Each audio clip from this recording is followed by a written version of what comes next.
Okay, here we go, guys. So, just get as much ice as you want. Fill it to the cup. Fill it to the cup. So, that much is good because we already had some. Yeah, we already had some. Then we aren't showing you how to make tiger's blood, but you have to make your own flavoring. Yeah, but we don't. We can show you in another video how to make that. So, okay. So I'm just gonna kind of like drizzle it around. Yeah, drizzle it around until it gets full. Like that. That's good. That's good. Make sure it gets all the ice, and then you're gonna have your tester come over and eat some of it. So this is our brother Troy. Come test it. I'll try a little more to it. Oh yeah. Okay, here's your brother's gonna test it. Okay, here's Troy. Gonna test that. Oh, here you go. He's gonna test.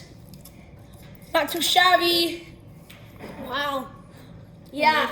Well, if you guys want to buy a $250 margarita machine, you can make this by yourself. Yeah. So Subscribe to Jason's channel. yes, subscribe and comment. Yeah, in the comment section. Like and subscribe. Like and subscribe to this channel. Like and subscribe. See you later.